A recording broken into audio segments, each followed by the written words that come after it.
Hey guys, this is CJ Heighton on YouTube, and this is what I've cooked up from the newest snapshot. Enjoy! This is only using nether quartz and other materials. I have showed off several different items at the same time here.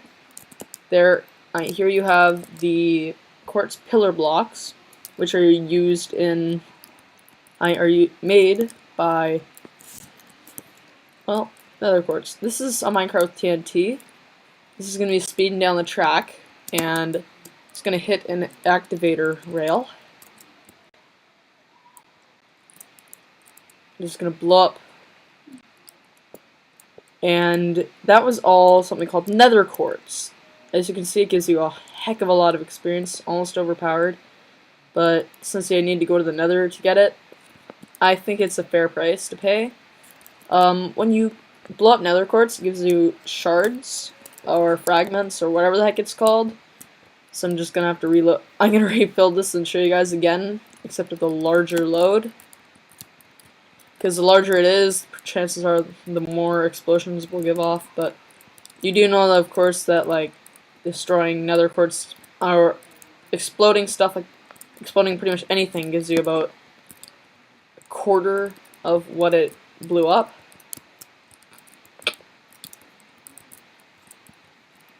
So I'm just gonna fill it up really quickly here. I'm gonna show you guys what that nether quartz is used for. Come on, you stupid pieces of nether quartz. So it's that. And then that's gonna be like that. That's gonna be like that. Now, what's gonna happen here is, when this thing blows up, the nether quartz will once again give off their shards. It spawns very frequently around the nether, so I didn't really have to search for hard to find it. But this isn't actually one that I found. Usually only comes in a couple little small secluded groups. When you break it inside of creative, it somehow only gives you the minecart, not the TNT. So it's fairly costly for one-time use item. But this thing is fairly good. Stuff like this. Well, hey Dad, I'm doing a YouTube recording. So basically, when it blows up, or when you mine it, it gives you the shards. The quartz shards are used to make quartz blocks. And the quartz blocks, well, I'll just show you guys.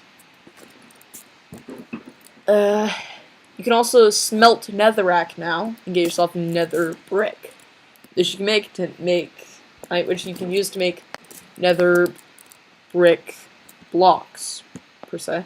Because basically, well, yeah, the exact same name. Hey, what do you know? A really hidden cave. It's basically, when you break nether quartz ore, get yourself nether quartz. Allow me to get myself a crafting bench here, so I can actually craft the various items here. I may also want to get a bunch of nether quartz. It's got a really weird texture as well. I don't know. Are Mojang experimenting with this kind of thing? With newer textures? I don't know. But I do know what they actually did as well with texture packs. They made it a lot easier to make them, or at least to get to them, by adding it into the by adding it into the resource into the actual folder you get Minecraft with, or whatever. You'll just export it there. Also, so you see now what I've done. You take 4 nether quartz, and that makes nether quartz blocks. Or sorry, quartz blocks. Quartz blocks. 2 quartz blocks are used to make 2 pillar blocks.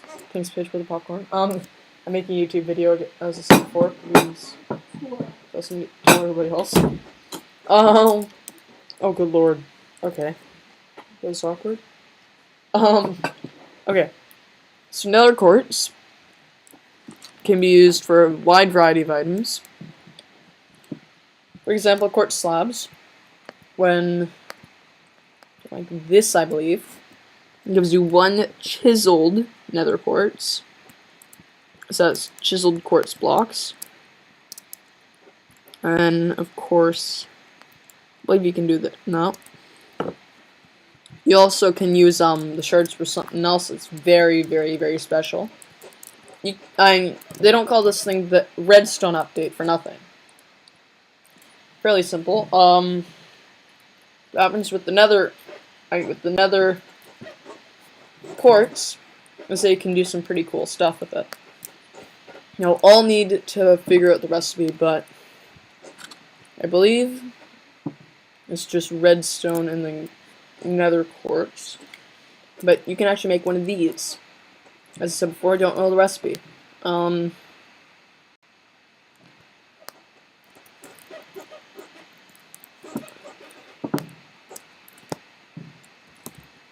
I'm gonna try this out.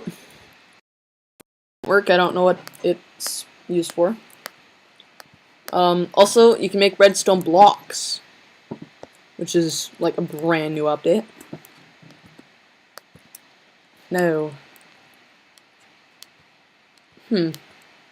Well, you actually also use these things in something called a comparator, which compares signals. And the greater signal, well, it just makes the signal strength go longer. I'll continue this in part 2, where I'll show you guys all the redstone and everything else you can possibly need to know. Thanks a lot, guys. I'll see you in my next. Peace out. I like the way it closes.